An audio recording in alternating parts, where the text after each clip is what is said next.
Artist Exchange. That doesn't want to work today. Technology, you love it, but it's can be crap at times. But we're back here on the Artist Exchange Media Hub with our special series. We're in week number 6 with our great co-host, Mr. Allen. Uh, he is joining me and has been joining me, and it's been just an interesting group of conversations. I've gotten some really interesting feedback because this is something that is being done more and more, but it's still more scrutiny and more feedback on Black men voicing their opinion, no Right. matter what it is. We were just talking a little bit before about me just taking a step back. I just need to because sometimes I'm not on social media as much, but when I'm on there, I'm normally working or doing something, posting, and then something may come across as I'm posting, and I'll just comment or somebody who I know typically I'll comment, and it turns into an argument. And sometimes we have to agree to disagree. I don't know how many arguments I've ended with that in the last couple months, but disagree to disagree. Often we're coming from different spaces and different opinions and different walks of life. So, of course, you're going to have a difference of opinion, but listening to someone else can give you a lot of insight on other information. But people don't want to do that anymore. They have their opinion, they have their Twitter fingers, and they push enter. And that's it. Don't fight me. Right. Fight me used to be the hashtag. Now is don't fight me. Agree with me. Like, And that's not. I'm not that type of person to go along to get along, and right. that creates smoke. And I'm not for the smoke. I don't want no But smoke. That's a but fact. how have you been otherwise? Nah, things been good. I told you I was just getting my kids and my lady together, just trying to get us all back as a unit. Yeah, Mm-hmm. and Oh, you were on spring break last week, so that meant kids all day, every day. uh, not to get too personal, but something major happened. I had to send them away. Mm-hmm. So these Okay. few months I haven't been around them, like, Oh, okay. so that's been really a strain on things because I'm used to being there for everything. Everything. Yeah, that's a difference. And Well, I shout out talk to to the them. dads that are active. Yeah, I mean, I talk to them every day still. No doubt. I Hmm. keep in contact. Money's there if they need it, but just I'm not that man. I don't throw money at my kids like that's the same Right. like being there and you know I so that's been a major move. So Hmm. now that I know I'm getting there soon, I'm in a lot better of a space lately. So good. And it's in this, and not knowing anything about your personal, but I hear a lot of adults, especially fathers or men in general, speaking about whether you got children or not. It's just hard. It's hard out here, and the significance of where we are right now is that we're not as cohesive as families and community as we used to be. And I know everybody talking about this mythical time of when we were all meeting each other and such, but it wasn't a myth. It was actually a moment. And out of necessity, we grew stronger. But because of opportunity and advancement and slightly ajar doors, we've now grown to be very selfish individuals who only think about what my needs are, and with little to no concern with how that affects culture and community and family structures and such. But shout out to everybody out there that's in a struggle right now, mentally, physically, financially, spiritually. Um, it's warfare out here in these streets, But just and we yeah, gotta check on each other as much as we possibly can. yeah. So Yeah, I, it's tough, but hang in there. I know that sounds easier said than done, but it there's got to be done always. though. Mhm. Got to be done. Yeah.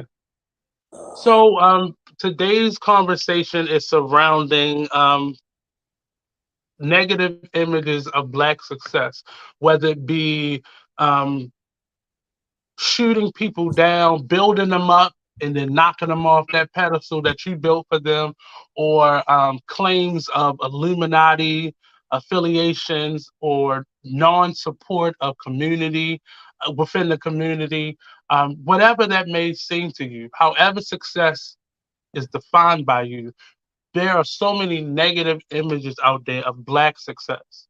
And this was one of the first topics when we were creating the list that I wanted to speak on. And I think everything is being coming into order right now. Right. But it is it's hard, and not to complain, not to whine, not to cry about it. It is very hard. Someone just sent me a message, like one of the little memes, and it said, "No one can destroy you, but you can certainly stop progress." And that means a lot, because I used to always feel the need to fight for my name and my integrity. And at a point, I stopped, because you're going to think what you want to think anyway. And it's only going to make me feel and look weaker to be defending myself at all costs. The moment I stopped posting about the negative strikes I was against my social media, it stopped. Not that I wanted to come back, but I'm just saying it just stopped. And not to say it was my fault that it was continuing, but no one can destroy you, but they can certainly hem up your progress and your momentum. And that's attacking you physically and mentally. But how do you feel about this topic this week, sir?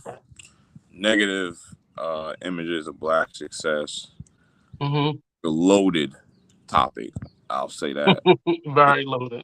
It's a spectrum, like, because how success is sold to us, what's told is the keys to our success. A lot of that, Mm-hmm.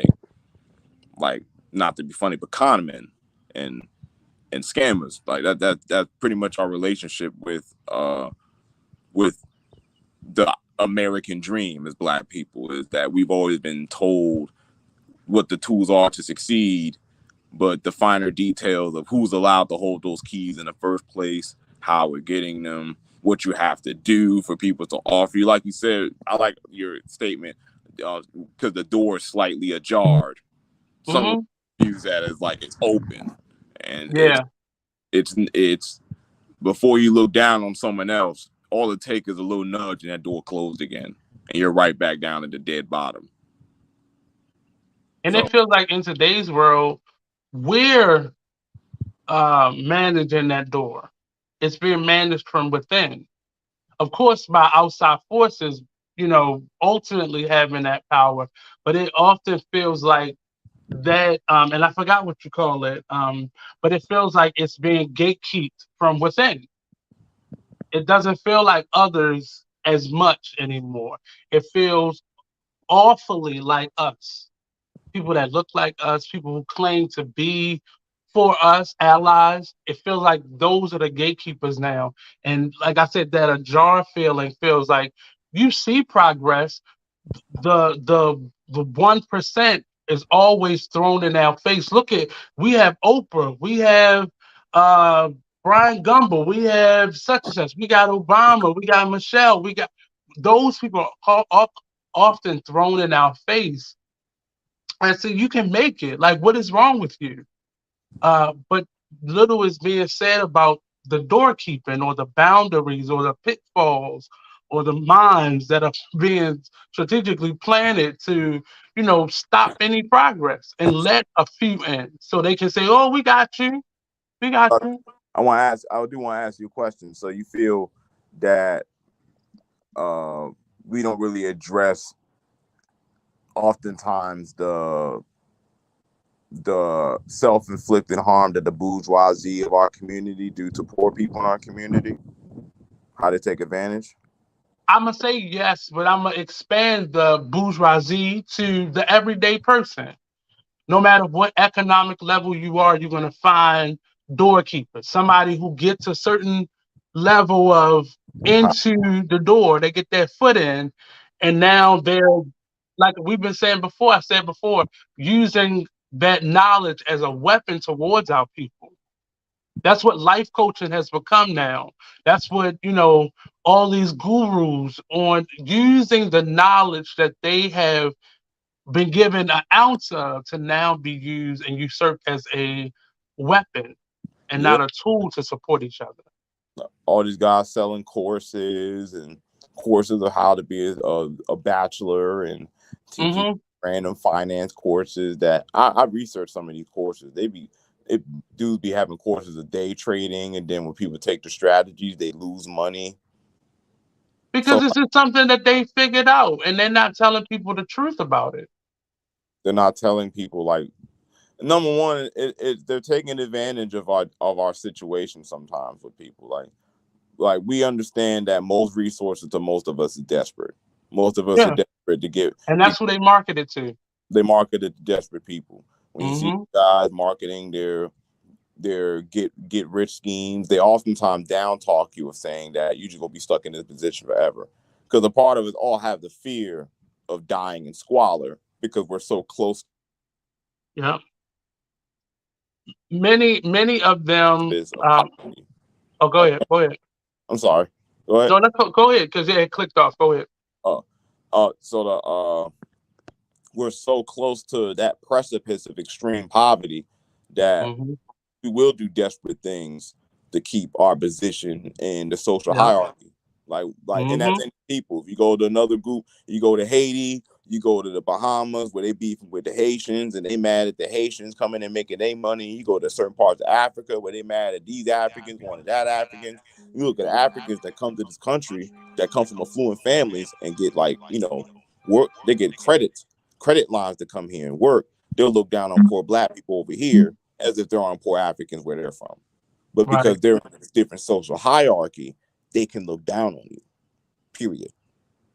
But someone standing in the same, soup kitchen with you, they may look down on you because, we both poor, but I got a job.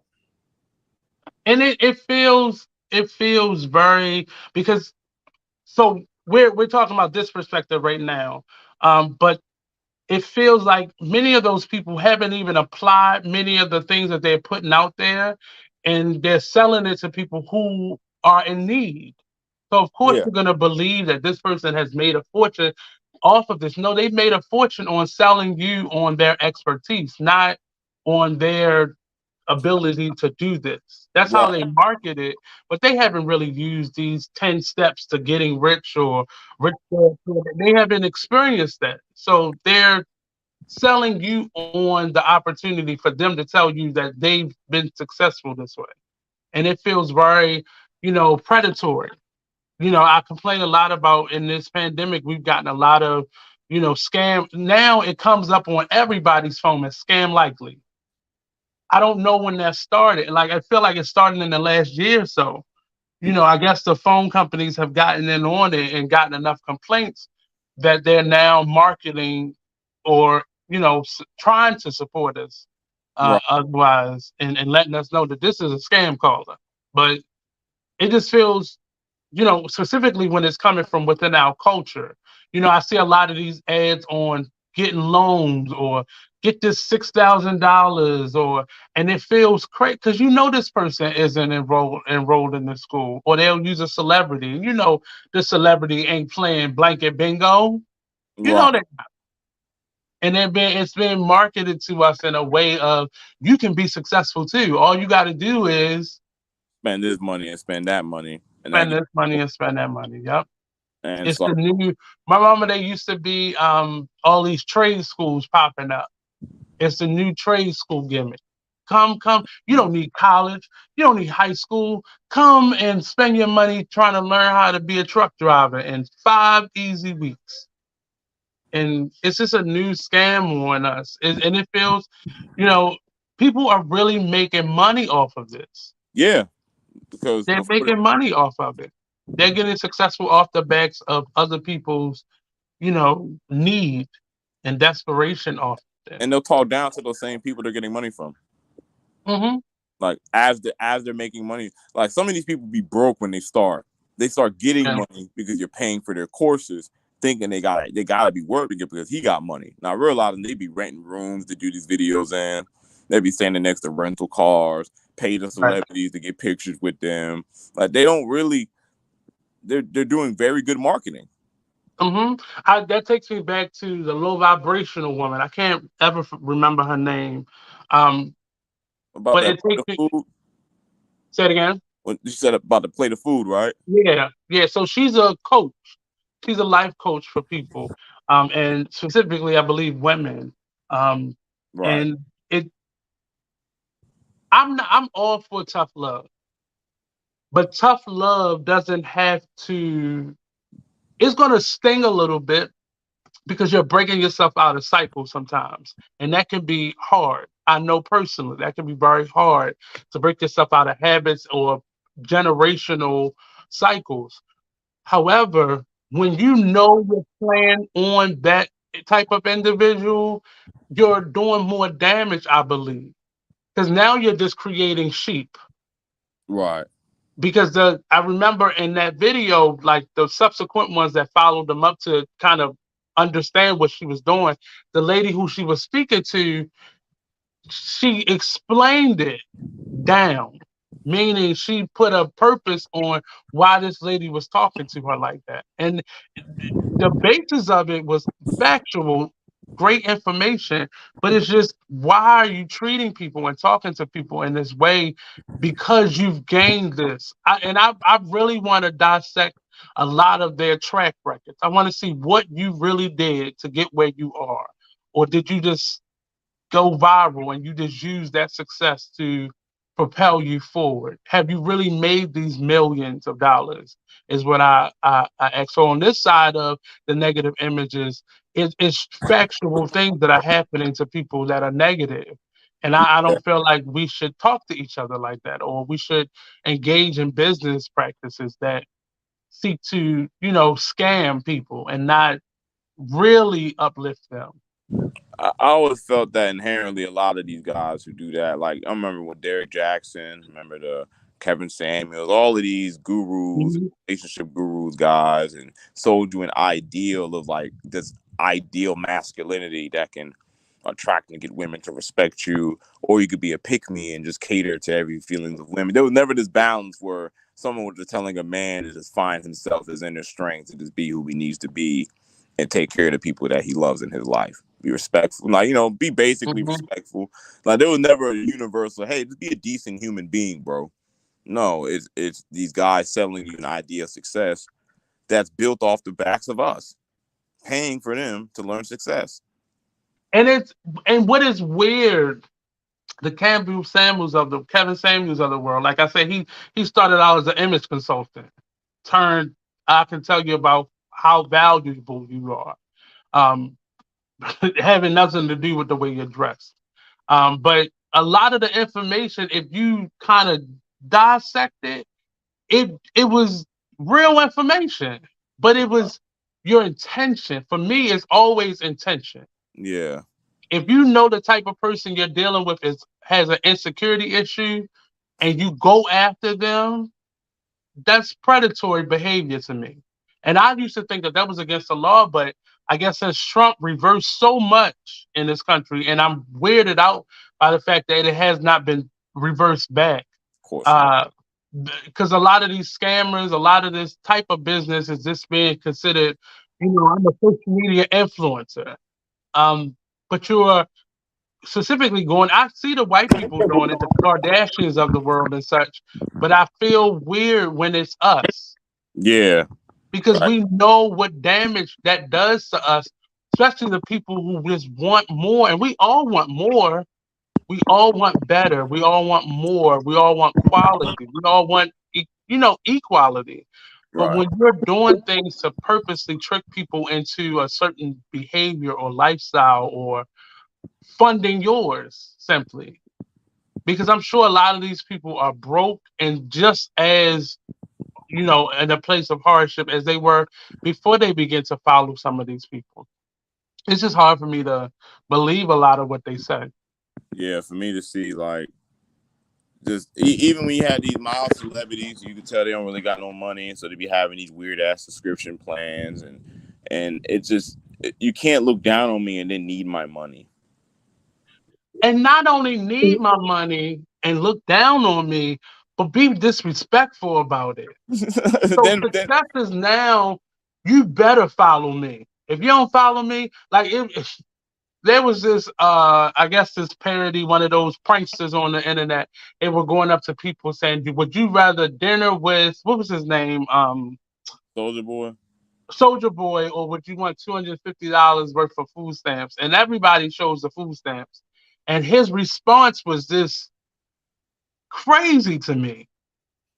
His response was, and then he came back and apologized, and people still ridiculed him, and he went back harder in his reaction to people. It just was, it's weird to me, especially, I think celebrities walk a very fine line. These same people who support you got you where you are. And I think there's a moment where we forget, or they have forgotten how they got there.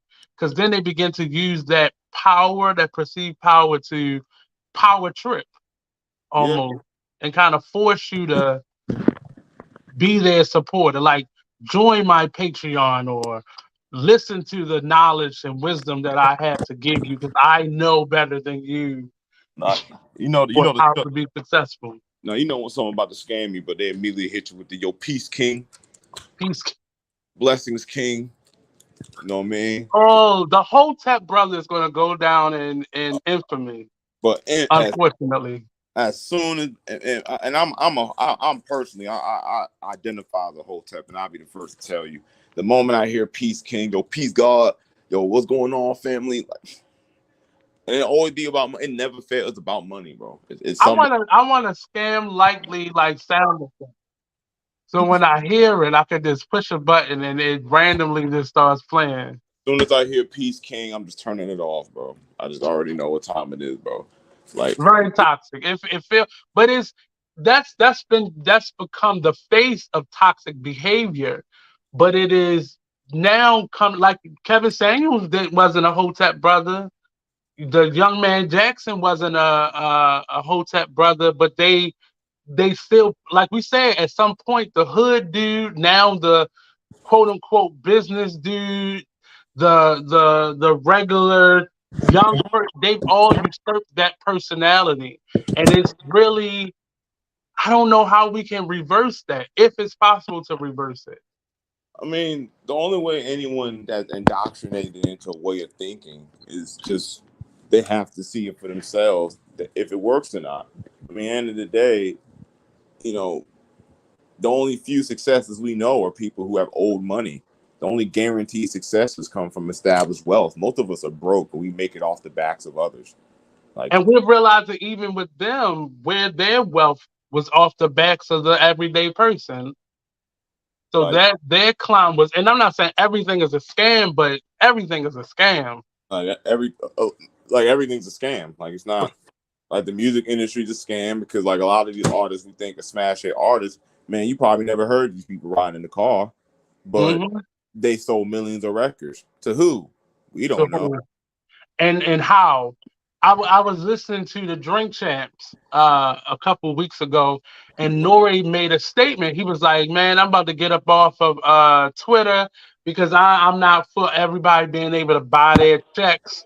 I'm not talking to somebody who bought their check. If I don't know you from the industry, I ain't talking to you. Talking about on social media." Yeah, people And buy the blue checks now. right, but you could buy them back then. I mean, they wasn't considered blue checks. It was considered giving a radio station a couple dollars so they can put your music in rotation. But what's the difference?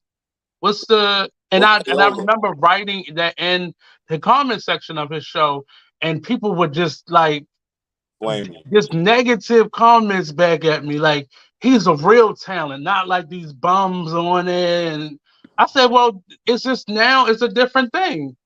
You're paying your way. Everybody knows it costs you to put one single out. This, for example, the music industry, everybody knows that.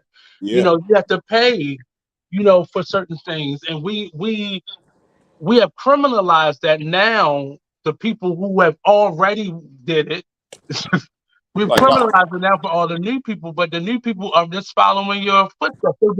They're just more outward with it now. And now the industries are saying, "Yeah, you got to pay us." for us to help you and support you in your growth. They all been charging though. Yeah, like that's been a thing. I remember my first internship. Like I learned that the reason you hear the top 10 artists in rotation on radio stations because they paid the music industry have paid for them to be there. So it's no different. You know, if you buy your blue check, I won't be buying a blue check. But I'm just saying, I just won't have a Twitter blue check ever in life. All It, right. no matter how successful I become. It's just the idea of success I feel like has been muddied down with uh scam. And it's the whole idea of the only way for black and brown people to be successful is if we're beating the system in some way. The whole idea of this Illuminati, which I don't think is a lie, but I think when it's because we don't ever accuse when we accuse white people of being a part of it, they're still looked at with a certain level of prestige Mm-hmm. or honor. When we're doing it, you know, Whitney could never have had that voice. She had to had sacrificed somebody or, you know, That album couldn't have been successful. He right. sacrificed his uncle that died of cancer. Yeah. Like that's it. It fit like it is almost in the way we're treated simply as artists in many communities. Now I understand what it is. Like they don't value what our contribution is. Even though they do, they don't value the person. So me as an individual, I could never have been that talented. I must have stolen that from somewhere or gotten it in some janky fashion to be able to even, you know, be the successful. What's her name? Beyonce couldn't possibly be that talented. Mm-mm. She had to have sold her soul to the devil to be able to get that a level of love or support from people. Oh man, when Beyonce put out that album, Black is King, Hmm. I was at a job and all I said was, "Yo, dude, my girl wanted to hear the little video and stuff like that." So it was pretty good album for the most part. I mean, that was pretty fire, but she had a lot of like African like religious imagery in it. So like, yo, I practice Yoruba, so I thought that was actually pretty dope. She was referencing Yoruba. She referencing other African faith. I'm like, oh, pretty unique. And she worked with African artists on the album. I'm like, oh, man, Right. I'm fucking that. You know what I mean? I was bumming in that. But look how we responded to it. She ain't really go deep like that. She ain't really. That's why I really love that TV series Swarm because it turned our thought process on its head and really threw it back in our face. Because many people people love a rising story that Mm-hmm. rise to fame and success. They love that story. They love when the underdog climbs up. But once you get there, it's like they don't believe that you're there, one, because they don't believe that they could be there. I think that's the number one issue. I can't see myself there. So how could you have possibly gotten there? You must have sold yourself off to the white devils or uh, sold your soul to the actual devil. Um, You did a and sacrifice. no bearing on your talent has gotten you there. I mean, if we have internalized self-hatred for each other, of course, when you see someone succeed, Right. they made a sacrifice. And not saying people don't, not saying some people aren't successful, but we don't turn that to Jennifer Lopez and say the Illuminati made her famous when she couldn't sing for shit. No, But that's what I'm saying. We don't do that in our black community. We don't hold others to the same standard that we hold ourselves. Because if we did that, we would respect people's talent a lot more outside of the numbers. because these people in our community have shattered barriers, made groundbreaking. Like, let's be real, but we've influenced every bit of American music, and not just rap, R&B, rap, This rock. American culture at all. It's our shit. It's just it's our shit, but because we still, in a sense, want to live to that standard of success that's taught to us, Mhm. we aren't worried about the talent. We're worried about the image, the money, the cars, versus the artistry. that made them in the first place. Right. So they often throw that success in our faces when we're critical of them not being artists that are as good anymore. Hey man, that shit ain't that good, bro. But I got money. Okay, you got money, but that's not that good anymore. You know, like. I don't get the complaint though. The complaint is what confuses me because we complain about who's there, but how do we think they got there? Like at some point you were supporting them. At some point you did listen. At some point you did push and market their work for them. Because they did. I mean, you can pay your way to success. That's easy. I think that's just requires a certain team. We've seen that in artists several times over, where people can just pay for the image and the look and the team and just push them to success. And then when they have to prove themselves in like a live format, then you like, oh, Yeah. that was smoke and mirrors right there. Really, man? You ever see Jennifer Lopez try to perform live? I would never. I can tell. I can tell. She's the only one of mad ill singers that were known for stealing vocals all in the game. For everyone that had legitimate talent, you ain't never heard Beyonce get caught with no sample vocals on her songs. Right. Someone singing but look at how they measure the two of them. They compare the two of them, and you know a lot of her music was Ashanti. You know that was a lot of her music. Yeah, a lot of Ashanti music. Not that. Look at Ashanti. The industry violated her ass, and she was straight talented. She wrote her music and everything. She was legitimately a talented songwriter. Violated her. Look at the girl who tried to do she had to have some beat. I forgot her name. A. Marie. There we go. Okay, yeah. Like, you know, she had her production was one of a kind. And you remember they tried to have her shelve her record so Jennifer Lopez could take the beat. And she put it out on her own. And then like a lot of these people were just taking people's music. But they weren't successful, so we didn't believe them. Oh, they're hating. Now that they would have picked you if you were good. No. They were like Ashanti has said she was paid for all of that. Yeah. But it's still at some point we have to begin to measure like Ashanti's career should be comparable to where Jennifer Lopez is, and it wasn't for a long time. I think now that Ashanti is coming out telling the truth, I think now where people are seeing it, but before they thought she was the next best thing. And I was like, she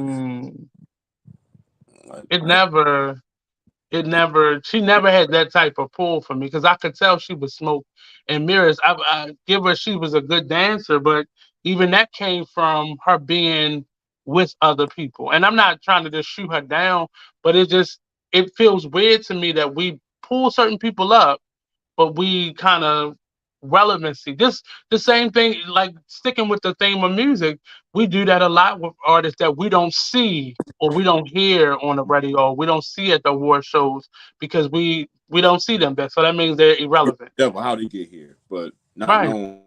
Right. But those are the people who are out there with the people. They're at the concerts, they're touring, and they're making an impact. They're still there. They're still worth it. But we don't value them to the same degree that we value the people who are part of a machine that can keep their name relevant, that can keep themselves out there.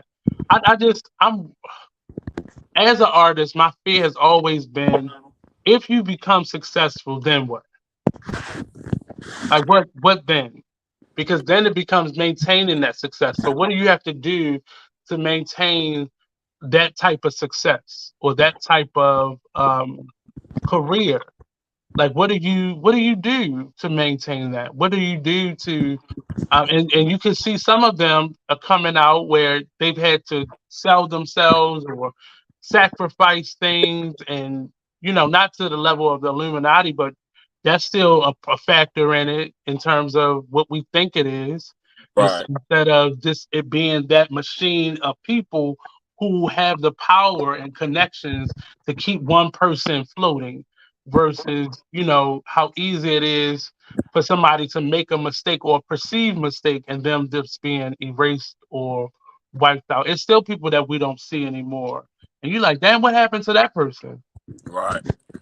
I mean, I think because our definition of success is the problem in itself, because we have a definition of success that's based on just having money or just looking. Financials. Yeah. Yeah, we don't say success in your emotional growth. We don't say success in you doing what you love to do. You don't say success in you finding or just being in a good relationship or getting over that. We don't call that successful. We just call that, oh, okay, you're doing all right. But we call successful when you got that new Chrysler, you got that new Beamer, you got that mansion sitting on the hills, but you're in emotional distress. It's suicidal, but you got money, so that you're successful. But how many celebrities do we have to say? Do we have to hear say money does not buy you happiness? We can I mean, hear. I don't know how many times we have to hear that. I mean, we can hear it while they're on a yacht. Because we're looking at the yacht. They're on a yacht. Like you're, oh man, money don't buy happiness. Being a Hellcat driving through Miami with like big shot glasses in his hand, clearly ain't having a good time. So I'm not saying money don't buy you happiness. Money gives you the liberty to be happy. Because if you can't survive, you're not that happy during the day. You may find peace and you and your family can still have good fun. And that's possible under poverty.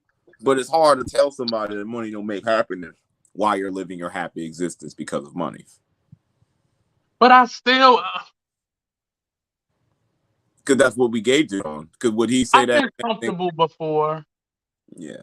And it does give you a certain bounce. It does give you a certain perceived freedom.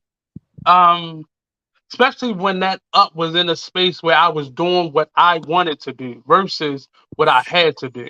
Right. But money itself does not buy you happiness. No, I agree. It buys you comfort, but codeine is a comfort to someone in pain also. Does that make codeine a good thing? Heroin, all these recreational drugs help you ease whatever stress or frustration or pain you may be in. But does that make them good things? And I'm not blaming the money or the success even, or the industry even, but the people. If you're not whole, could you imagine when you first was introduced to a Whitney Houston that she would die with rumors of drug addiction being the cause? How can somebody that talented make those types of choices? That's the thoughts that were going through our heads. Like, why would she do that? She had everything she wanted.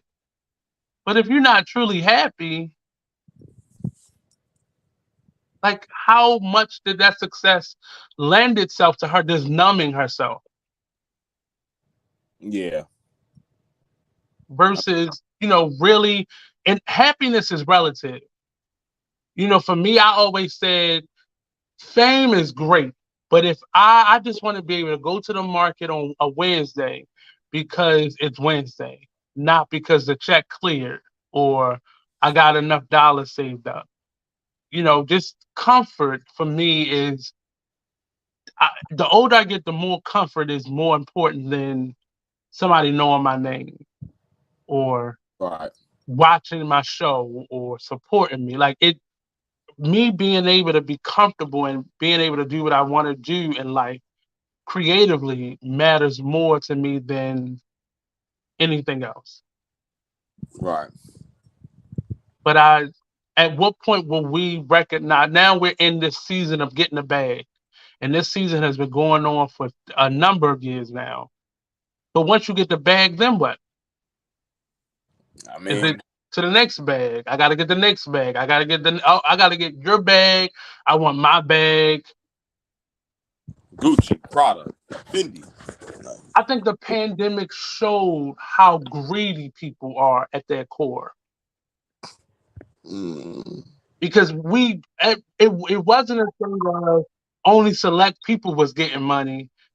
everybody got some type of boost, whether you got more hours at work or you were getting hazard pay or you got the bailout checks or whatever that may be, your PPP. Everybody knew everybody to some degree had a little bit more in their pocket. So the game became, what can I sell that's going to get their money?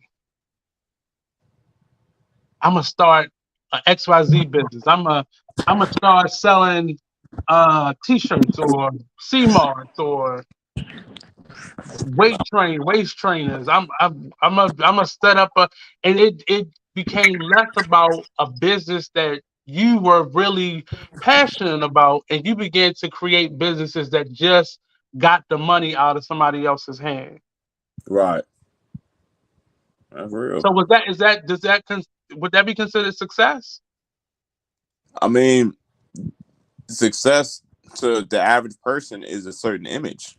So, I mean, you're going to do anything to maintain an image of success, because we judge success on material possession in this country.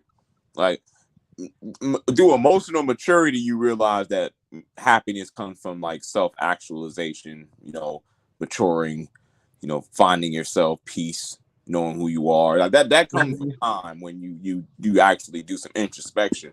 But to the average person, success is that Beamer sitting in my driveway in a nice house.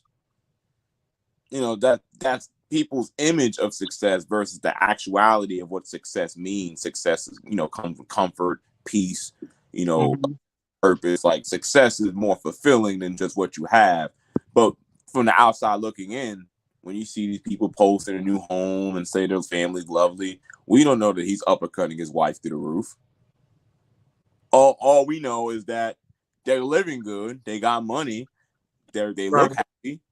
So that imagery is enough for them. But the weird thing right now, we're starting to see more of the backstory, and we're able to turn a blind eye because they're successful. They'll work it out, and we're more supportive of the success and like passive about, he beating the shit out of her every night. Like, look, like we look at the blue face of Christian Rock, like just to be 1,000, that level of dysfunction. Like, they're openly violent, not even just violent, like they openly disrespect each other. She'll walk in, hey, can you do this? And he just disrespects her, does it anyway. And like, just both of them, they're completely toxic, but they're making money. That's become their marketing strategy. How salacious, and I don't know if that's really what they're doing, or because I feel like this is naturally who they really are. That's what it feels like. I feel like that's who they are. I don't go by. And that's being mashed up with producers who know how to, manipulate that, and they're marketing the new age Ike and Tina. And it's an episode, I just so happen to be watching a lot with them where she clicked him upside his head with the liquor bottle, like back of the head open. Oh, shit. And they're still doing business. Like, I feel for other artists who have gotten in trouble for this before, but I understand their frustration because I'm being punished for the things that you're being rewarded for. Like, y'all actively tuning in to watching him box his girlfriend every other Tuesday. And her box other people for getting in the middle of it. You feel me? Like, she's, and that the fact that when people saw that, and not only, it's one thing if we ignored it, because I'm like, sometimes you do gotta ignore it, and we just gotta pay attention to, hey, that's a negative situation. We brought attention to it. It's time to not pay no mind. Like, I don't pay attention to them niggas no more. Like, I can't see that level of violence between a man and a woman just be normal. I just think to me that is horrible imagery. But unfortunately, because he's a successful rapper, he is successful to some pedigree. She is a reality star at this point. They're getting paid to be on podcasts. The social media is probably sponsored, so they're getting paid good money to act a plumb fool on the internet. A plumb fool. It's to be honest, at this point, when it comes to a lot of these people, a lot of these like destructive relationships we see, and then they put up like relationship goals. That's why I always knew that, like, that whole term, like, that's relationship goals. We said the relationship goals to be Jay-Z and Beyonce until you find out he was having menage a trois with every other girl under the sun. Don't sound that good. We wanted to be like Will Smith and Jada Smith. So we realized, man, shoot, they were doing their own thing, both of them. They was out here wild out in the open, wild west style. So all of them were goals. All of them were goals for successful relationships. Oh, I want that Will and Jada love. I want that this and that love. I want that. So when you realize what the cost of it was. So you realize that level of them maintaining an image of success was them dealing with far more disrespect than you probably wouldn't deal with in a relationship. Right. Now, like if you see that random person dating his wife for 40 years down the street, they ain't famous. So he's there strictly for love. If they're happy and together after 40 years, whatever issue they had, they worked out together because they love each other. You can respect that. I'll listen to advice from that old couple. But y'all, like, it just like, and I stopped complaining about it or speaking on it because I didn't want to look like I was complaining about other people's success. But I began to say, is that really what success is? Is that how we are defining success today? Is that how we are um, creating a structure or foundation for this is what success looks like? So I have to give pieces of myself or sell off pieces of myself to be able to maintain happiness, because we allow people's talent or infamy to get them in the door, but what is the standard for them maintaining it? So now I gotta, I think one of the methods is I gotta get a sex tape. So as long as I get a sex tape, or I got an OnlyFans page, or somebody see some part of my body nude, then that just go get me more great press. right. Or having a reality show like Krishan and Blueface. How does that? How does that? Where we're perpetuating, like he consistently throws out gang affiliation, jargon, and language out there. Listen, Like man. consistently. Any other platform, he would be shut down. Yeah, that's a fact. It's a simple fact. He'd be shut down. Or I'm just trying to figure out, is it something about their complexion? Is it because they're light skinned, they're able to get, and I don't want to make it a colorist thing, but is it that, or what makes certain information It's open? always a colorist thing. It's always a colorist thing, even when we don't want it to be. Of course, the public gives them more chances to be violent because it's more socially appealing. It's like you look in movies. If you always notice, in real life, oftentimes they perpetuate the dark-skinned black person to be a bit more violent. The light-skinned black person comes in as the savior, or for women in beauty standards, the ratchet, unbecoming woman is usually the dark-skinned woman. They seem to try to correct in the recent years for some productions, but they played those stereotypes heavy in the 90s. Every dark-skinned girl had a light-skinned friend. The light-skinned friend was usually the one that was idolized as soft and sweet and pure, or most desirable. That's just that. Or you seen it from Thin Love, Between Love and Hate. There's a bunch of black women in there, beautiful queens. Here comes Lynn Whitefield, the whitest one in Not here. Whitefield. Whitfield. Yeah. Whitfield, my fault.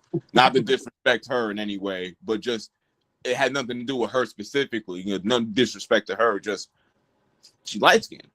That was the most desirable based on what marketed to us. Not saying you go down the neighborhood and we won't be looking at that chocolate girl down the street being like, man, that's God right there. You know what I mean? Like you just like, but that's in the real world. But according to media, it's always been colorism. They're gonna get away with fighting. They're gonna get away with boxing. I mean, to be honest, like we got on Chris Brown, but Chris Brown got away with it doing it more than once. He terrorized Dan Carucci ass. But that was after the fact, though.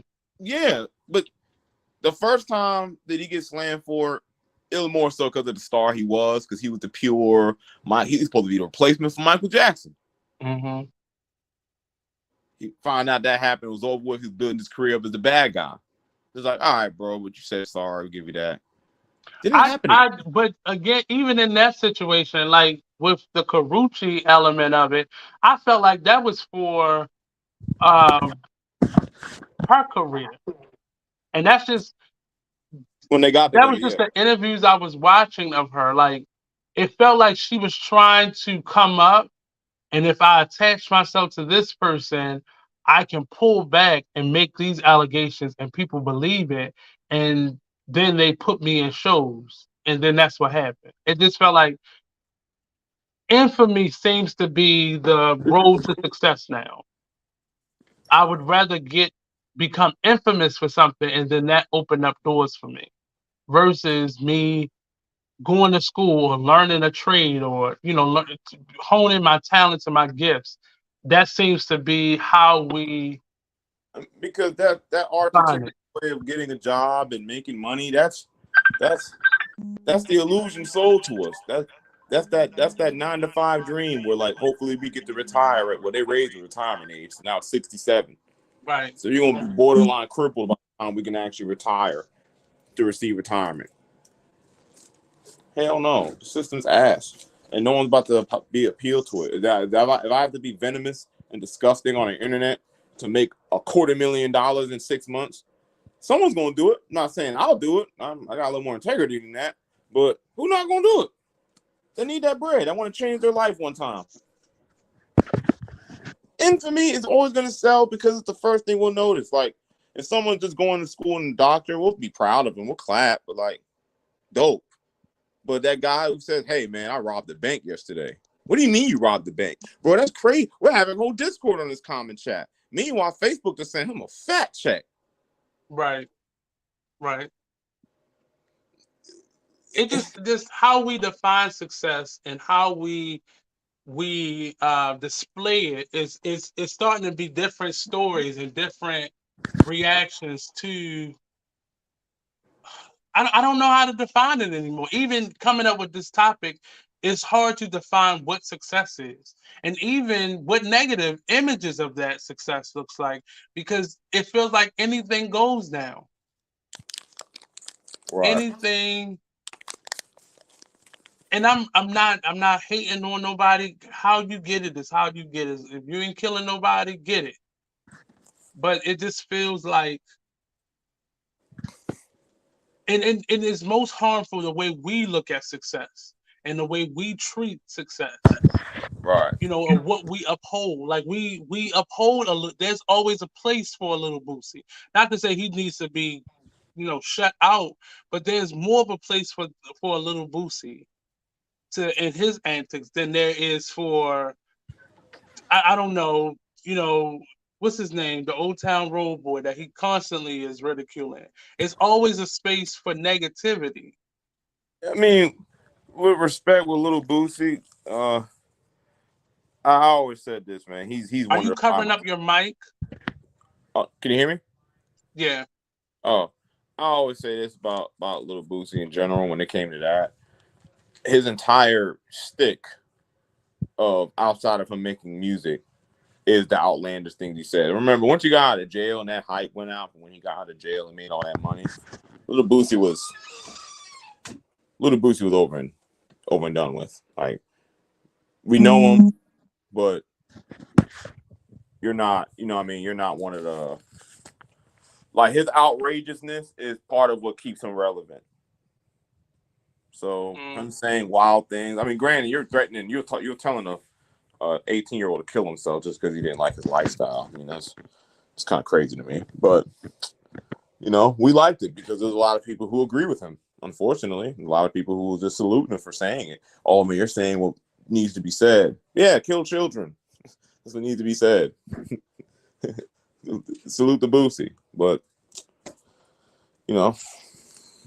that's he's successful. So we're gonna give him a little weight now that he agrees with even these disturbing celebrities with darker impulses and stuff, all it takes is them being successful and is somebody justifying their behavior, somebody saying, "Oh, it's not that serious."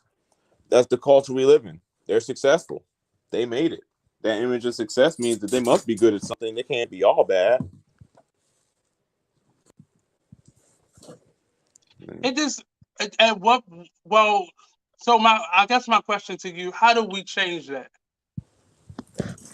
Um, or I mean, improve it? in terms of our perception of success, Right. um, really, man, sometimes you gotta get off social media. Like, get off social media and walk around your neighborhood. See who's doing okay. Talk to your neighbors. They got a nice home. They're raising their kid. They look happy. But that person has a bigger home, but he looks upset. He's crying. He don't got no friends. He hates his life. But he got a lot of money. Right. But then down the street, that family's struggling, but they're as happy as can be every day. I had a day, maybe like a month ago, I was rushing for an appointment. I could not be late to, forgot my phone. Could not get back home until maybe like later that night. When I say it was one of the most peaceful days I've ever had, and I hadn't done that I've left my phone home before, but I always had like a tablet or my laptop or something to, you know, take the place of, or I found my way back home to get it throughout that day. But when I said it was so peaceful because I was missing a lot, but I knew what my schedule was. I knew where I was supposed to be, but I didn't, a lot of the conveniences that we've grown to have, I had to let them go Right. for the sake of not having my phone that day. And it was crazy. Even when I got home, I was like, oh, let me check this. But it was so much stuff that I had to check that I was like, oh, I'll deal with that tomorrow. Like I didn't even feel the need to address it once I got home. But it was so peaceful. And people Right. were, frustrated because they couldn't get me. They couldn't get me in that moment. But it was, I didn't feel the need to keep checking social media for all my business pages or, communicate Right. with people or like you see me when you see me. Right. And I feel like we've adopted this microwave type of response system with uh business and success and having, and everything is so right now, and it has to be relevant, and it has to be fast, and it has to be right now, and I'm willing to do anything I need to do to maintain it, to get it, to not have it. That I Right. feel like that's where a lot of the negativity is coming from, because now I'm willing to say anything on a platform or do anything or respond any kind of way. I'm looking at this, how this R&B Escape SWV reality show is playing out, and how these two sisters' lives are being like they are real sisters in real lives. Yeah. They shot this last year sometime. I think they just finished in January, but they're still going after each other. So their life did not stop because the show stopped Right. taping. Then Yeah. they had to be reintroduced to it because the show actually came out. And I'm trying to understand, like, what are you not willing to do for success? Uh, are you asking me or just saying in Yeah, I general? mean I guess that's a question to you too. Uh, I mean, I always felt I'm a comic book nerd. Comic books is willpower and power, friendship. You'll be able to beat any obstacle and shit like that. So I always believe that if I work hard enough and I believe in myself and I just be honorable and be a good person, things will work out in my favor. I can say, um, that's success for me when things always worked out when I needed them to. I may not have worked out when I wanted it to, but it always worked out when I needed it to. When I needed to take care of Mm, my people, when my family needed something, and I knew I had to come through, I was always able to come through. Don't know how I came through, but I always came through. That's success to me, to take care of my people and make sure that they're safe and stuff. But success to somebody else is not the same. Somebody else may define right. success as just what they have. I just define it as, you know, And even defining success that way for yourself doesn't say I don't want bigger and better. It right. doesn't say I don't want, the better things in life. It just says my priority as it relates to my success has to be family focused. Yeah, my family needs to be So I okay. can't do anything that kind of makes my family life suffer Right. in order to be successful. And sometimes there's sacrifice in that, but I'm not purposely going to make choices that take me away from my goals and my focus. And that we're being sold on that idea that you have to sacrifice relationships and people and the things you love to get what you want. I mean, anytime I hear that with people, I feel like what's I gonna call it? Anytime I hear that with people, when it comes to they got to sacrifice certain relationships, you don't have to sacrifice anybody. I never believed in that. I feel like people grow apart from you more than anything if you're being genuine, because I never got the concept. Like if I'm cool with you, even if you're living a different lifestyle and doing whatever you do, it's still love. I still got love for you, bro. I'm not doing that. So letting people go per se, I never felt that was a necessary thing to do because why are you letting go of your friends because you want to be more successful? Shouldn't you get successful? That doesn't stop friendship because I'm making more money than you. If I'm your Mhm. friend, that doesn't matter. If I'm your actual friend, none of that makes a difference. I'm your friend. Like But we if set you don't, those standards in our relationship, though. right, like, And we it's see that when somebody becomes successful and they don't bring along the community or they feel obligated to bring along the family or the friends versus them being able to naturally become successful and then they'll naturally support those people around it. But now it's a thing of now you got to come with me. We see that in our athletes, young man who just got in trouble for the gun. We see that in our artists when they feel like they got to have this big entourage with them. It just I mean, a lot of the times these people, and some celebrities, especially these singers, it'd be their parents pushing them to go to these extremes for success because they realize the financial responsibility that could alleviate for a whole generation of families, right? right, That's life changing money. He start making $250,000 a year. Everybody out the slums now. Everybody can put down on a new place. Everyone can clear their debt real fast. He gonna take care of mom and dad first, but then that money mom and dad first, they get that might take care of the aunties and the uncles and the cousins and grandmas. mm, You know what I mean? So these people are looking to them to succeed in a certain way and pushing them to succeed. When half the time, a lot of these people may not want to be playing basketball that hard. A lot of them may not want to be like putting their bodies to task just to be worn down by the time they're in their mid-30s. right, right. You know what I mean? It So just or what I've noticed happen a lot too.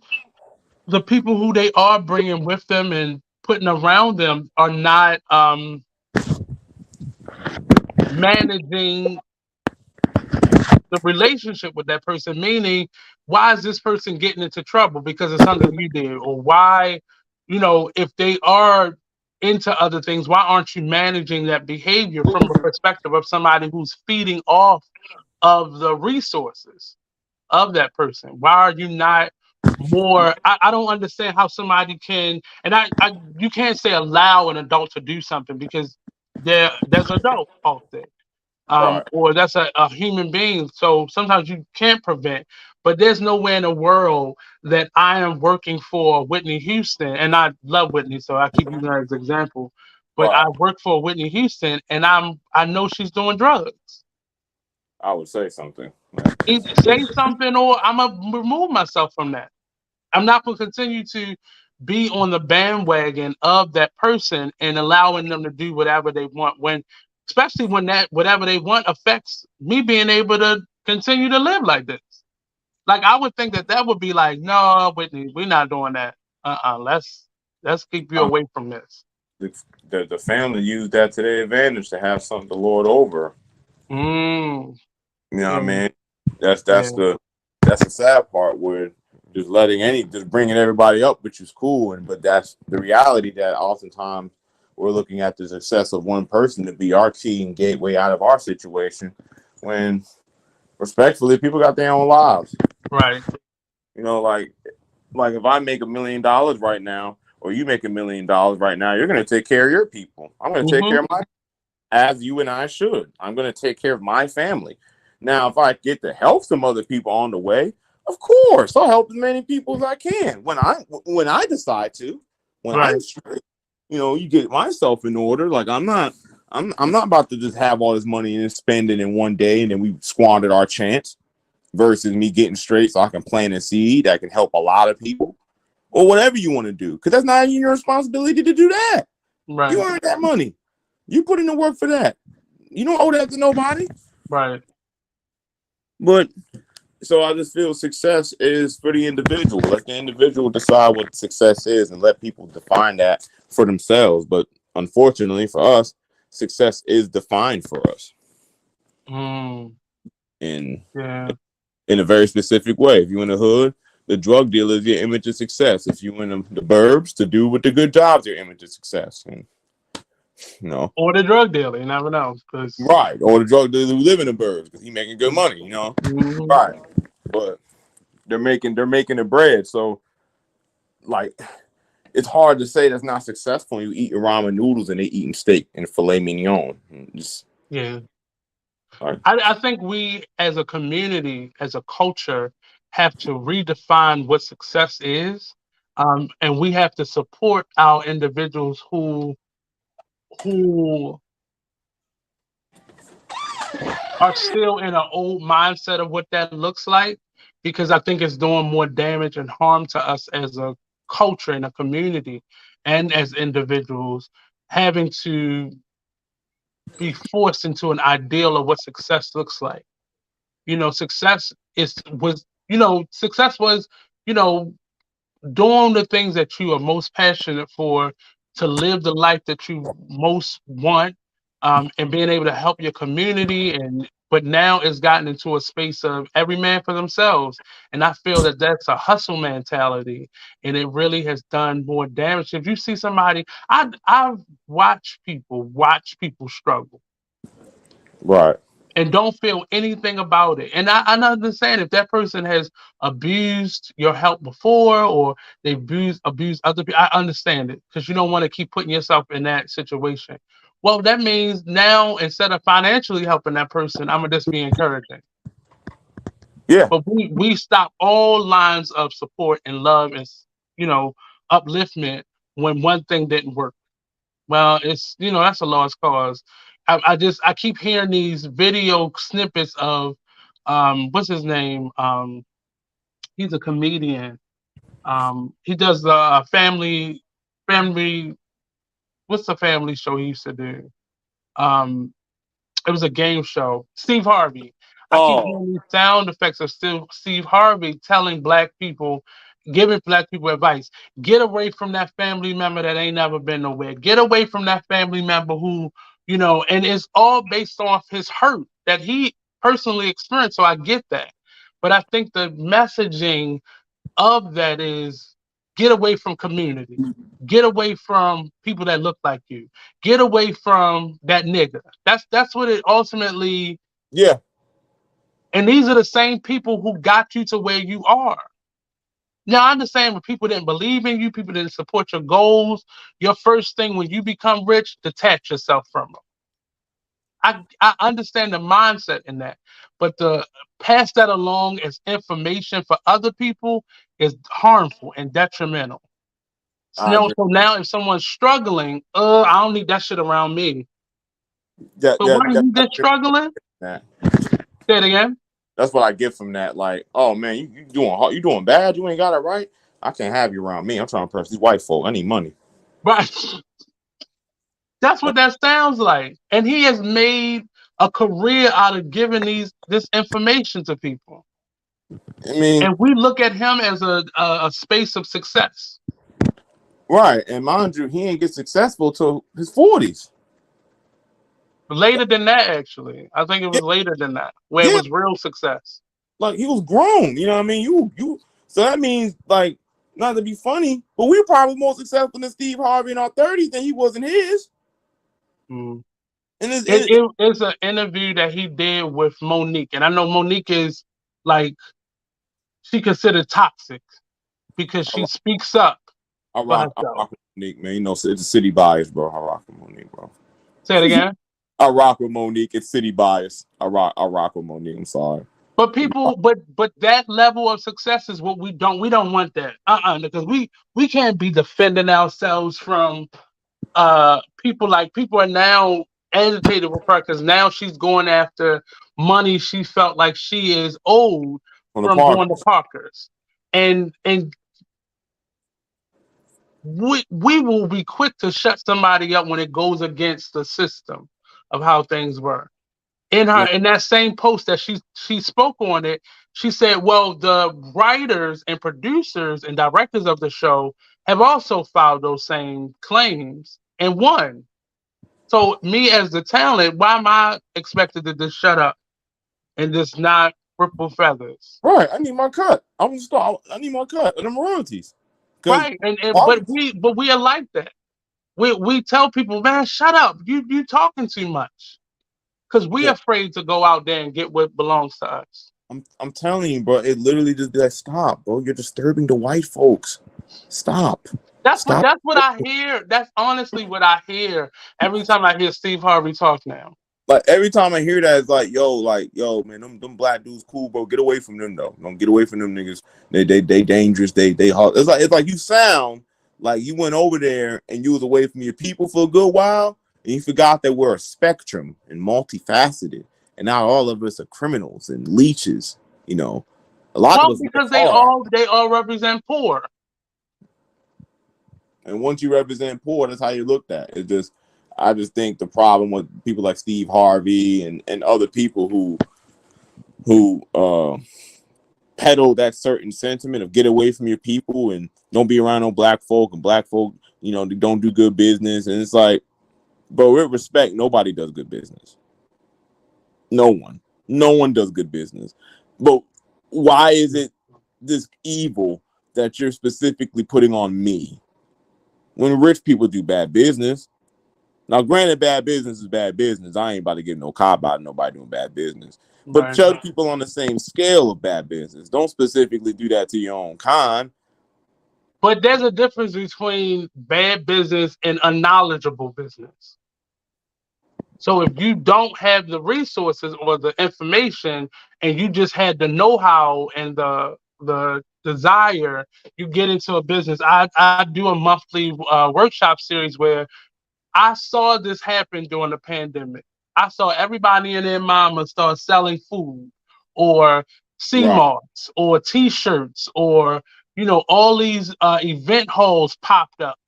And it's great. I love it. The economy, great. But what I saw was piss poor communication. I saw piss poor customer service. I saw, and I was specifically looking at our people. But the thing that I did not want to do is just complain about it. So let me create this space or go out and figure out a way to create a space where we are giving back to those people and helping them to improve their standards and improve the things. So we're not just complaining. I hate to hear people talk about black business.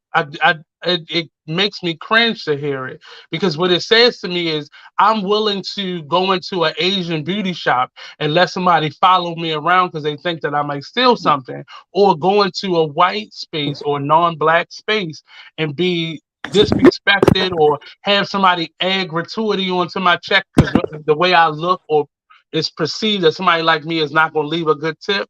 You know, I'm okay with those bad business structures until it looks like me. And now, then I'm more than critical, more beyond critical of what business looks like and what it should be. And now I want to start acting like I studied a 101 in business and business engineering or something. It's like, bro, you knew the business is bad, bro.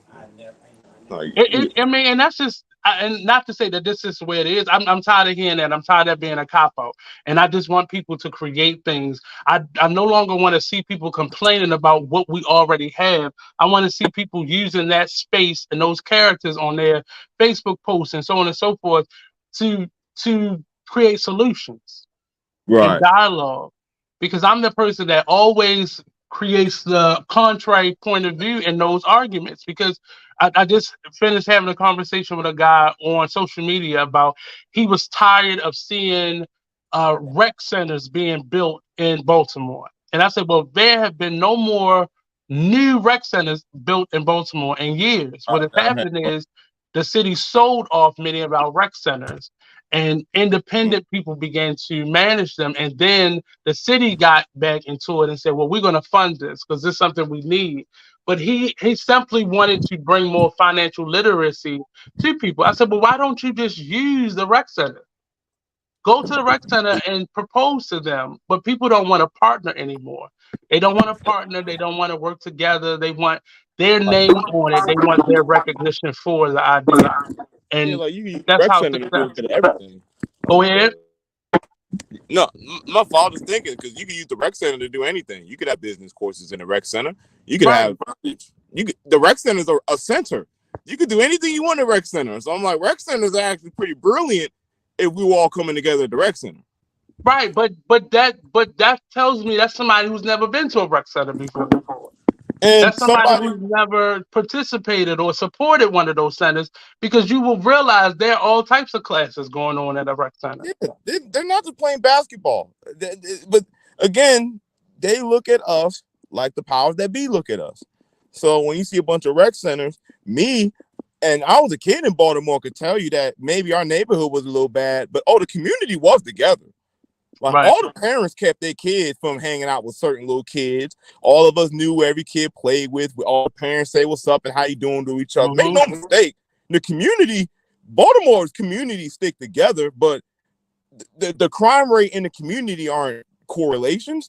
That's poverty. Yeah, if someone's gonna go rob some shit, they ain't eat. Right. Only so much a good household can do for poverty. It's just And that's interesting what you just said this now. Not to cut you off, but if you hungry, and we've all been as adults in a space where we only got a couple dollars until payday, think about the crazy shit you thought about doing in that span of 3 or 4 days.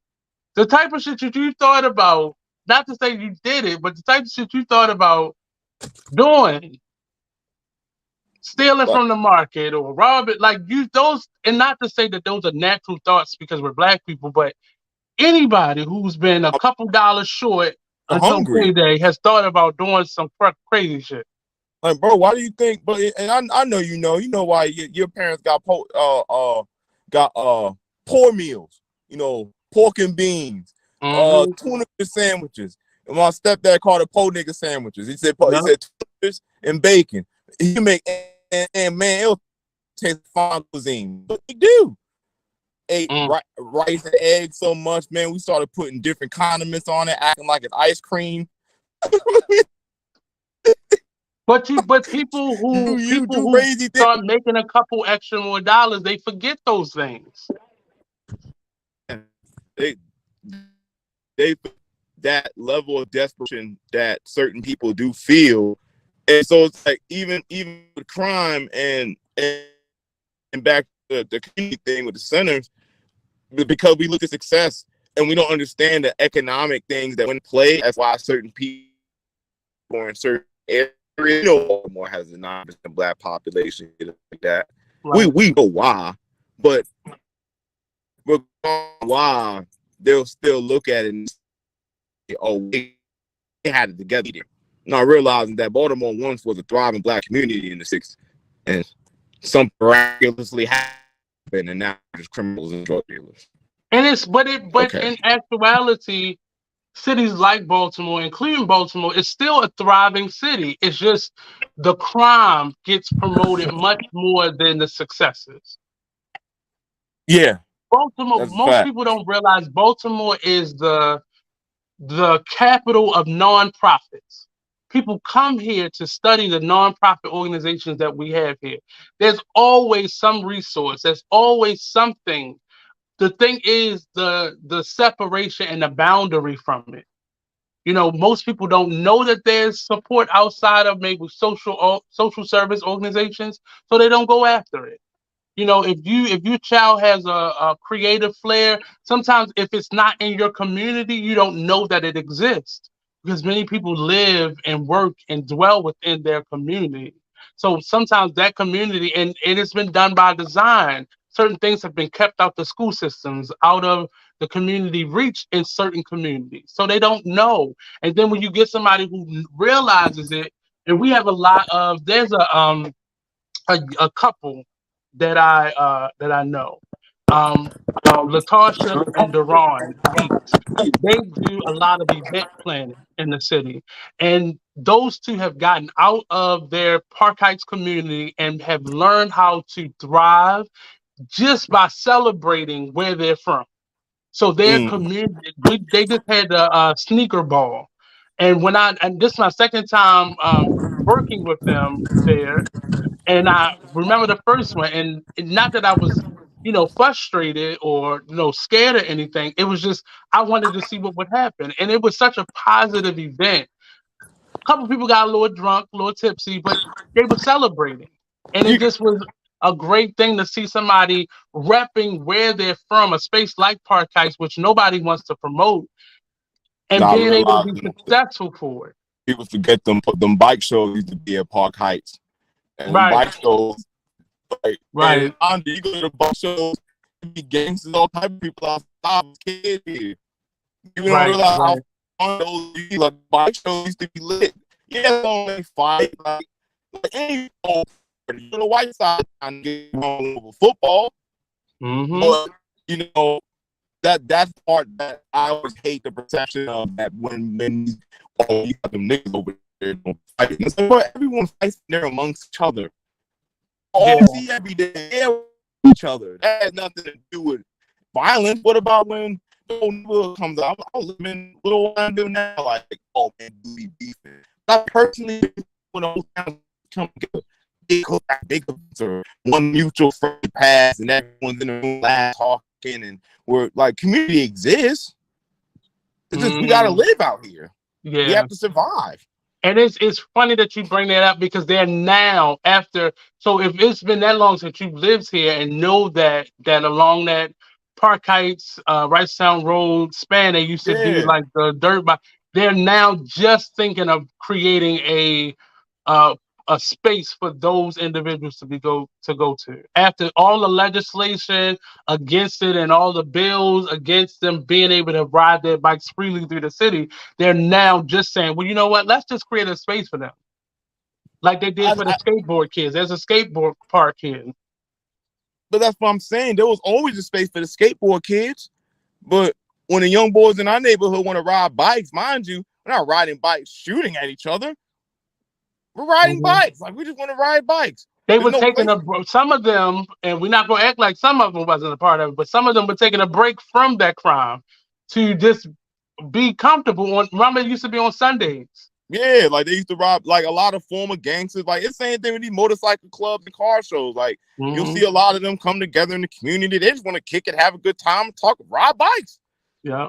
They don't do thug stuff no more. You know, they want to have fun and live. And I just don't understand why when we talk about Black success, we don't consider that successful. Like, I always wanted to have a point where, like, I can go back to my neighborhood and really do something for, like, the neighborhood, give a reason for people to be outside, like just do a little cookout. I don't got to throw money in your face. That ain't what we here for. Like, I want to build community. Like, let's come outside, let's all eat, let's play music, let's dance. Your man sing, put him on stage, or your daughter, she can dance. Like that. To me, that was success when these guys that go to their neighborhood, do little block parties and shit. That's success to me in Black community. When we can come back and bring, it's like Robin Hood. Like, I'll never tell no Black man not to get no money. If you go to these little places and get your money, bro. Just take it back home. Get yourself straight, get straight, and go back home, bro. Fuck these people. They look down on you anyway. It don't matter how much money you make. You still gonna be an animal that you ain't gonna ever impress them. But do it in a way where you're not putting a camera in somebody's face, Like, to say that what you've done. Like, do it genuinely, because it does make a difference when you see yeah, people who you can relate to versus you're just looking at somebody on a TV and you don't know their backstory. So you're following after them without realizing what it took for them to get there versus somebody that you grew up with. And we right. get that, in cities like this, we get it on a certain level, but it does not reach the people because typically the intention keeps people from really supporting it or celebrating it. It's the difference when a celebrity goes around and gives homeless people a few dollars, which doesn't solve the problem from homelessness, or when you Right. go to your city and you start a program to get people out of the streets and put jobs in people's hands. Like you're actually saying, I'm giving you a pathway to get better. I'm not just giving you like a boost for the day. But see that requires a more thoughtful and thought out intention. Yeah, Sometimes I you just mean, want to do something to get it off your spirit and get yourself a couple, good likes and and I'm not pats mad at on the that. You back. got to spend money, and you at the shop. You see some homeless people, like, hey man, go get y'all a room, bro. But I'd respect it Mhm. more if you got him a room and doing some change. Right. Not put Right. your phone out and gave him a run. Nah, I'm like, hey, bro, like, y'all need a room? Like, I'll give you some money in a room. At least you got a place to sleep. And, you be there for a few days, give you some dollars, get some food. I'm all for that. That's benevolent still. But Right. when the moment, like Kevin Hart used to do this all the time, like have his phone out and he'll be giving people money and he'll be like, hey, man, listen, you want to use this money right? Yeah, are you sure? It's like, they're not animals, bro. This is a grown-ass woman you giving $50 to, bro. Just give her the money, bro. But and part of us understand why people like that do that, but me understanding it does not make me qualified or make it right. Yeah, like I hate that more than anything. Like this man has nothing, bro. Like he's homeless. You don't Right. talk down to that man. If you're gonna give him $50, give him $50. Me, I'm like, hey, for someone's pride, hey, I give you $50, but I'd much rather just give you a job so you can keep Yeah. making this money. You feel me? I know you don't want me to hand it to you. Mm. Most people come begging for no bread. They didn't want to ask you for that. They have nothing. What if he has kids? Yeah. You know what I mean? Like, my dad told me one time he saw a dude. He said, "Yo, people ask him for money all the time." So one day the dude, and he be like, I don't hand out money. Like, if you need something, I'll buy it, but I don't hand out money." So this guy came. He's like, "Look, man, I'll clean your windows. I'm just trying to feed my kids." I'm talking about he have all his stuff packed in one car with his kids, bro. So like they're sleeping in that car. My pop bought him food and gave him money, and no camera came out. I'm with you. I just happened to know. I happen to know this is how my dad gives it up sometimes. Like, he's not a bad person, but he didn't pull out a phone and, yo, man, look what I did for these people the other day. But that validation from other people who are also doing the same type of thing, it just I feel weird in a way. Like I feel weird, and I've supported or volunteered at food drives or Yeah. like it makes me feel some kind of way because I'm thinking at my worst, do I want a camera in my face? Do I want to take a photo out? Because I typically take a picture with somebody because there's some type of love being shared, but there's a memory I want to keep. But Right. I just have an issue with always promoting that. I No, just I feel because that. it just feels like at your worst, do you want a camera in your face? Do you want to be plastered on somebody's social media at your worst? I mean, at my worst, I want understanding, just like everyone else would. Like, Mm-hmm. understand, I tried my best. I didn't want to be here. Like, and I've been less down than that.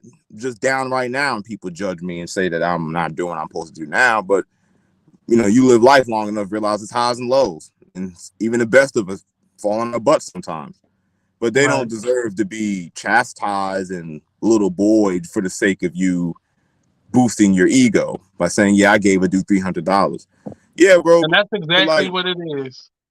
it's an ego boost. It's not benevolent. Like, sometimes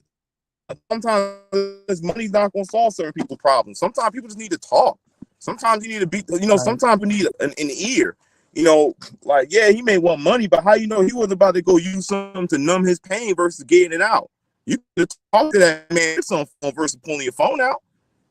Yeah, yeah. You know, so I just like when it comes to like that, and I'm always big on helping other people if you can. Like I don't hold celebrity responsible to that, but I feel as any self-loving black person and you get the resources to take care of your family, I'm not saying it's your right to serve your community.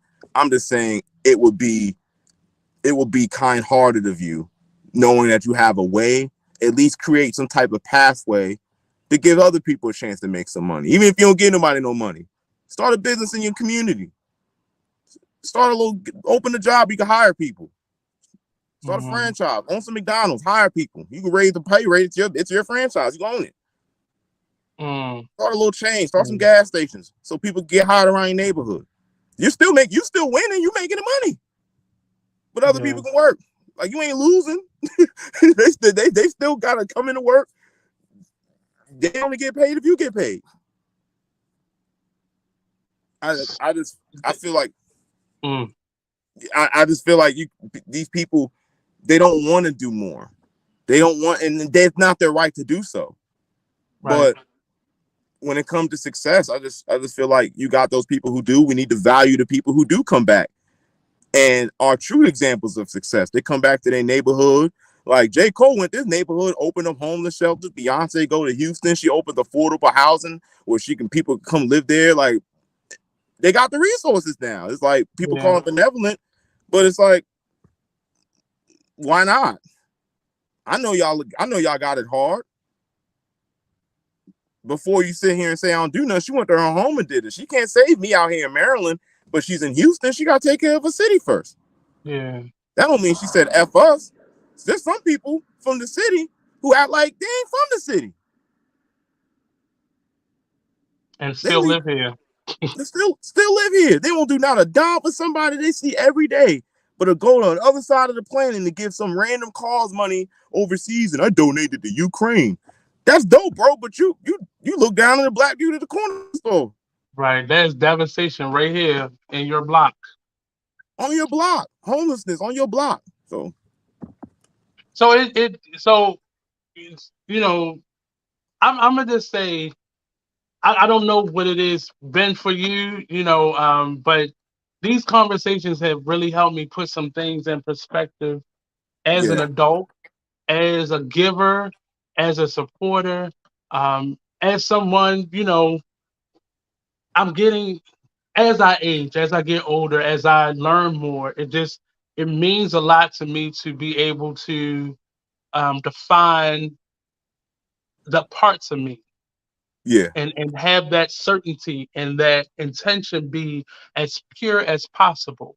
But these conversations have really did a number on me because it's forced me to dredge up conversations or thoughts that I kind of suppress and I don't think about because as an artist, as somebody who is an actor and an educator and a designer, success is something that is relative. And success doesn't mean that everybody knows your name.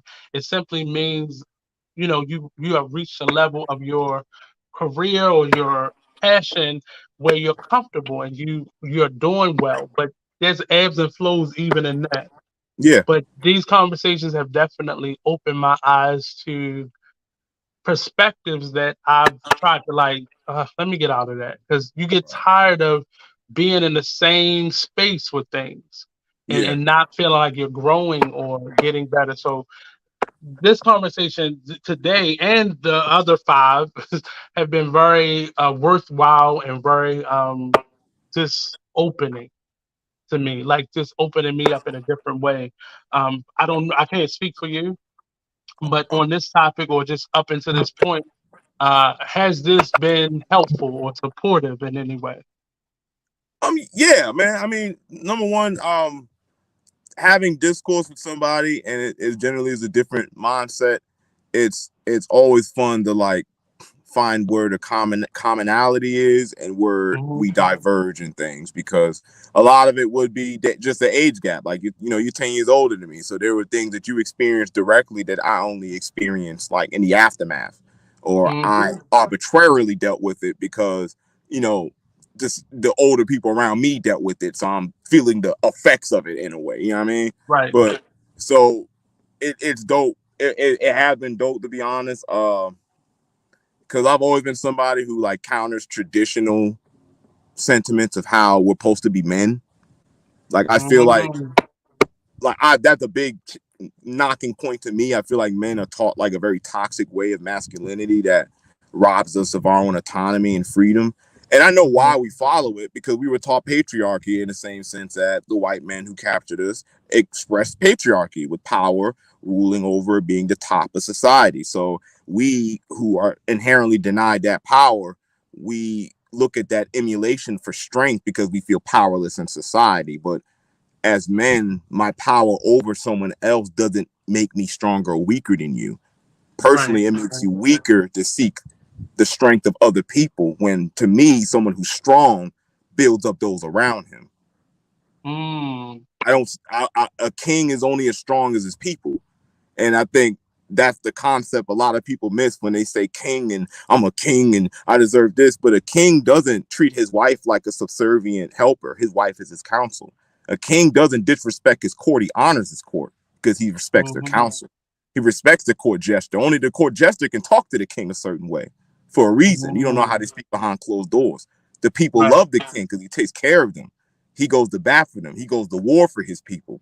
It's not about him being above them. He's just willing to go further for his people than most. So we honor him as a king, or we honor her as a queen, because their Mm-hmm. strength comes from their community. That's, to me, I've always felt that a lot of men look at masculinity in a toxic way, when masculinity is built on empathy. It's built on compassion. It's built on caring about people around you. Because what are you being strong for? You're only so strong you could be for yourself. Right. But when you got to be strong for your family, when you got to be emotionally strong for your mother or your sister, it pushes you into a different level of how far you're willing to go. You may have worked a job. I worked jobs I hated, bro, but I had kids. I had a decision to make. I don't want to be at work for 12 hours every day, but I want my youngest to be comfortable. Guess I'm gonna be at work for 12 hours a day. Right. But or that woman, she worked 3 jobs. She don't sleep, but she with her youngins. That's not powerful. That's not strength. That's not success. Oh, well, a woman should be at the house. Ain't no one else at the house. Who gonna take care of this shit? Right. Like these gender roles, when it comes to us having to survive, they don't exist.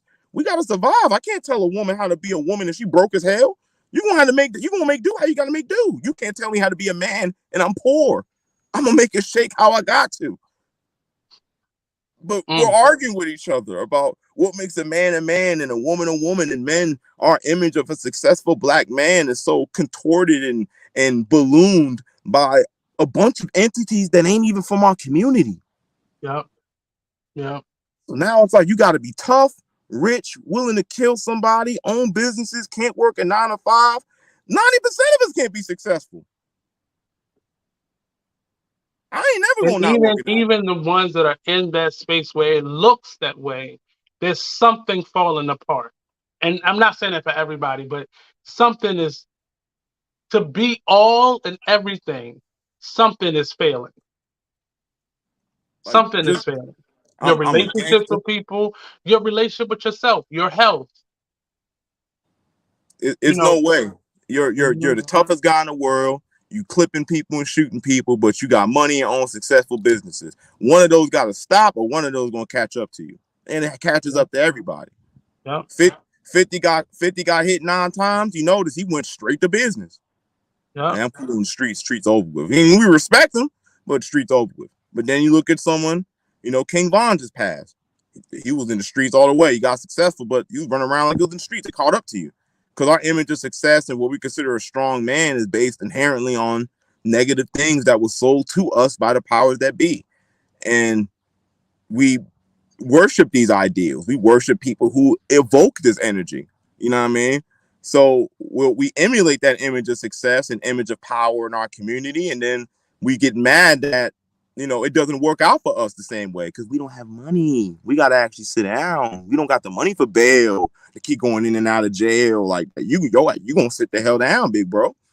Mm-hmm. And you ain't no teenager no more. So the man charges you was catching when you was getting 6-month sentences, they upped that to about 6 years minimum.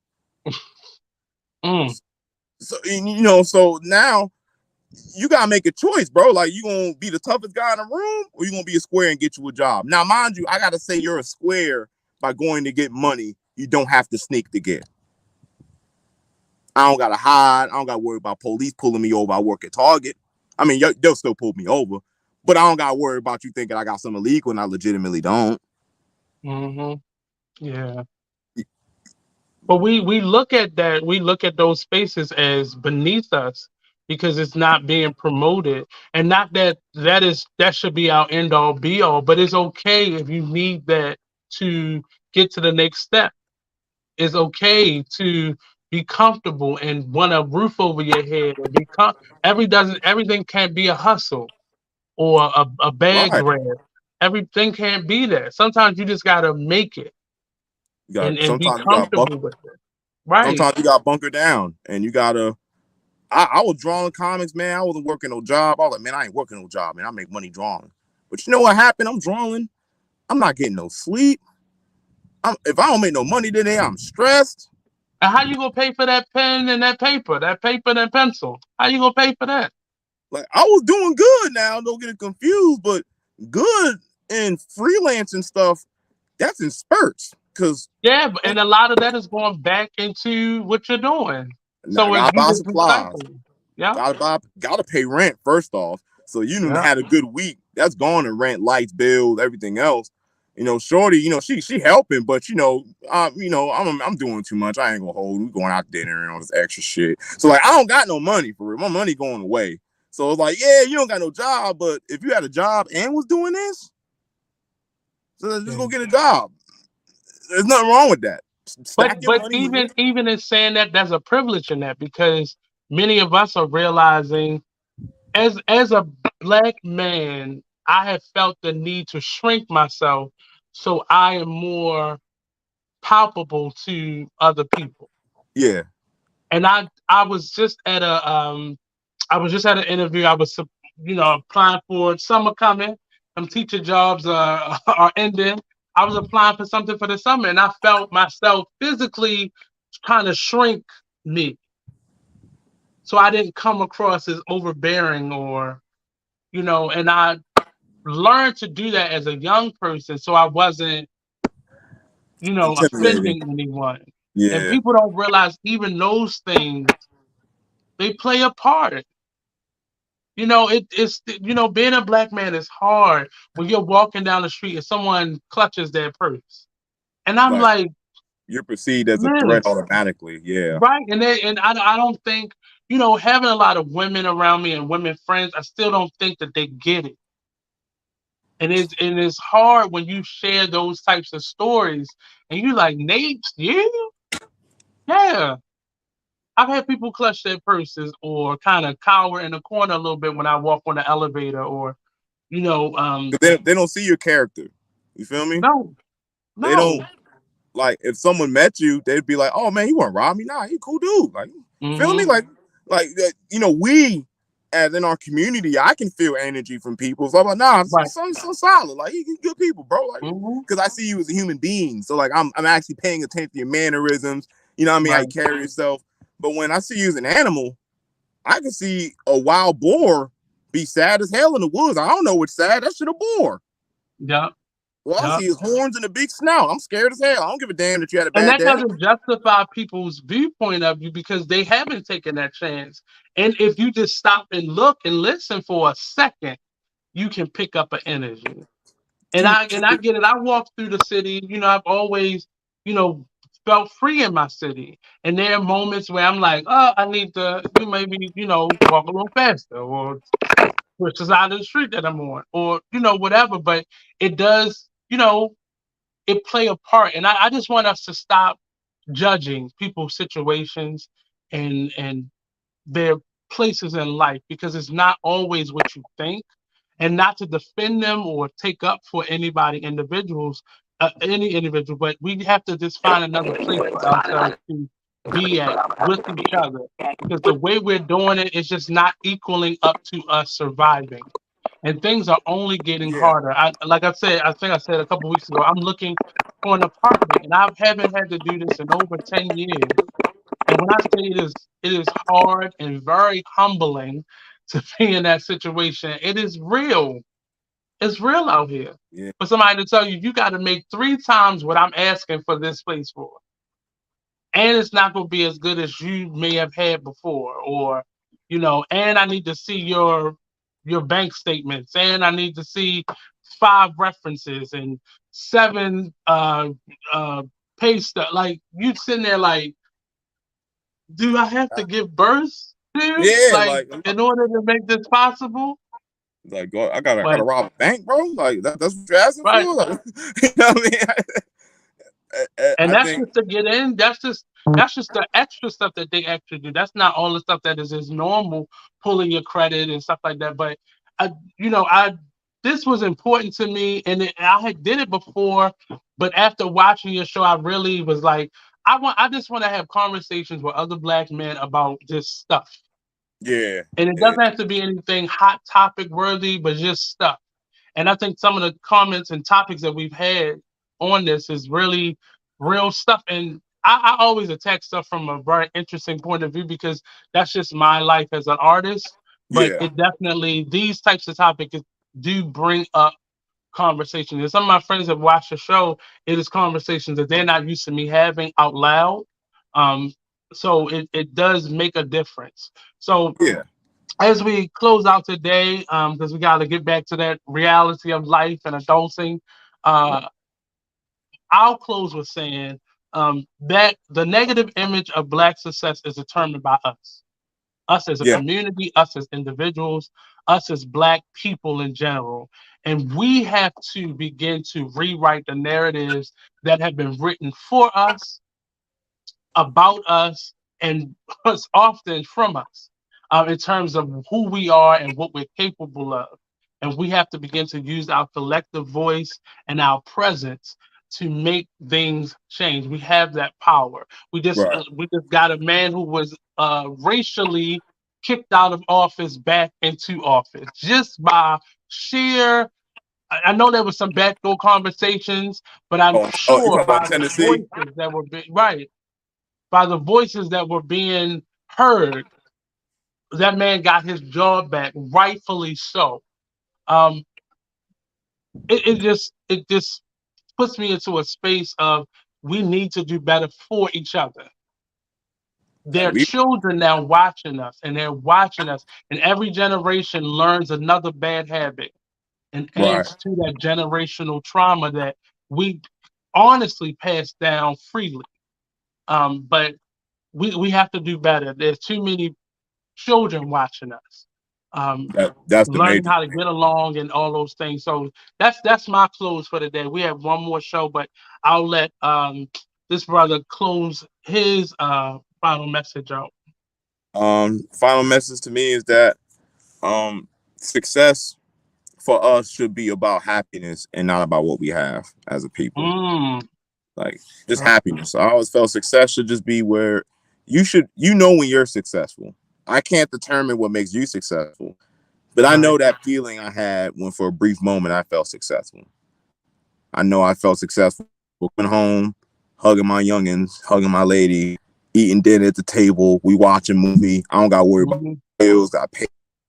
That small, simple shit, that little small level piece with my family was success That's to me. big. That's not small. It's small to somebody who don't have that as an option. Yeah, but as someone who doesn't have an option, success to them is just having a house. So success to me is Mm-hmm. when you feel at peace, man. When you have when you the worries don't go away, but you feel confident. I feel like I can match the struggle that's coming today. Cause I got what I want out of life. I got my kids, I got my community, got my brotherhood. Mm-hmm. I'm good. And I feel more Black men should seek success from within than outwardly. Mm-hmm. Mm-hmm. And that I'll close out on that. Like inward success is the true wealth. Outward success is a plus. But like So that takes us into yeah. that takes us into week number 7. And the topic is, do black men define blackness as a checklist or as a spectrum? And that's just as loaded as this week's topic is. Yeah. Yeah. So we'll get into that next week. I want to thank everybody who has continued to support. Go back to the YouTube page and watch all of these episodes. Definitely. Binge watch them, if you will. Right. And just really leave your comment. I want to hear what you have to say. And join us next week at the same time. Don't forget, do black men define blackness as a checklist or as a spectrum? So with that being said, enjoy your weekend. This weather getting hot, so don't get too crazy. Hell outside, man. And peace out. Don't go anywhere, Alan. I got one second. I'm about to close this out. Okay. Peace out, y'all. Artist Exchange. The Artist Exchange. The Artist Exchange. The Artist Exchange. The Artist Exchange.